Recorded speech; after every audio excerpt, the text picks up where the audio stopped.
Hello friends, welcome to Pebbles. நம்ம இன்னைக்கு செய்ய போறது வந்து பீர்க்கங்காய் தோலை வச்சு ஒரு துவையல் செய்ய போறோம்.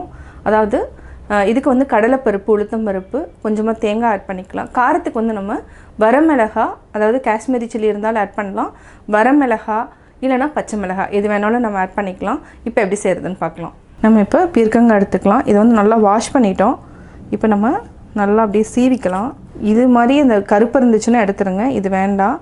லைட்டா நம்ம அந்த மேலே இருக்கிற இது தோல் மட்டும், அதாவது ஹார்டாக இருக்கிற பார்ட்டை நம்ம அப்படியே எடுத்துடலாம். நூல் மாதிரி வரும். இதை வந்து யூஸ் பண்ண வேண்டாம். இதே வந்து பிஞ்சு காயாக இருந்ததுன்னா நம்ம அதையும் ஆட் பண்ணிக்கலாம். இது வந்து மேலே அப்படியே நம்ம லைட்டாக சீவிக்கலாம். இனி இருக்கிற இந்த தோலை வந்து நம்ம துவையலுக்கு யூஸ் பண்ணிக்கலாம்.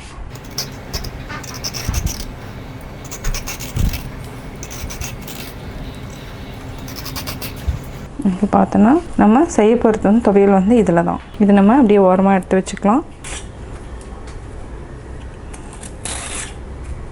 நம்ம ஒரு கடாய் வச்சுக்கலாம். ஒரு 3 டேபிள் ஸ்பூன் அளவுக்கு எண்ணெய் விட்டுக்கலாம். எண்ணெய் நல்லா காயிட்டும். எண்ணெய் நல்லா காஞ்சிருச்சு. 1 டேபிள் ஸ்பூன் அளவுக்கு கடலைப்பருப்பு, 1 டேபிள் ஸ்பூன் உளுத்தம் பருப்பு நல்லா பொன்னிறமாக வறுத்துக்கலாம். கொஞ்சமாக பெருங்காயம் ஆட் பண்ணிக்கலாம் வாசனைக்கு. 3 வரமிளகாய் காரத்துக்கு. கலருக்காக நான் காஷ்மீரி சில்லி 3 ஆட் பண்ணுறேன். ஒரு 5 பல் பூண்டு போட்டுக்கலாம் வாசனைக்கு. ஆல்ரெடி தோல் எடுத்து வச்சுருக்கிறோம் பீர்க்கங்காய், இதையும் ஆட் பண்ணிக்கலாம். இது ஒரு நிமிஷம் வரைக்கும் சிம்மில் வச்சுட்டு நல்லா ஃப்ரை பண்ணிக்கலாம். அந்த ஸ்கின் வந்து நல்லா சாஃப்டாகிடணும். அதுக்கப்புறம் நம்ம தேங்காய் ஆட் பண்ணிக்கலாம்.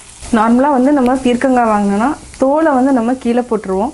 தோலை வந்து கீழே போடாதீங்க. அதுக்கு பதிலாக என்னென்னா மேலே இருக்கிற ஒரே அதாவது ஷார்ப்பாக இருக்கிறத மட்டும், நூல் மாதிரி வரதை மட்டும் நம்ம எடுத்துடலாம். அதுக்கப்புறம் நம்ம தோல் சீவிட்டு இதை நம்ம துவையலாக பண்ணோம்னா இட்லி, தோசை, அதாவது சாதத்துக்கூடையும் நம்ம சாப்பிட்லாம். டேஸ்ட் வந்து நல்லாயிருக்கும். அதாவது நார்மலாக நம்ம சட்னி எப்படி இருக்குமோ அதே டேஸ்ட்டு தான் இருக்கும். வித்தியாசமாகலாம் இருக்காது. அதாவது பீர்க்கங்காயை மெயினாக நம்ம தோலை வேஸ்ட் பண்ணாமல் இந்த துவையல் செஞ்சுக்கலாம். இது 1 நிமிஷம் வரைக்கும் நம்ம நல்லா வதக்கிட்டோன்னா அந்த பச்சை வாசம்லாம் போயிடும்.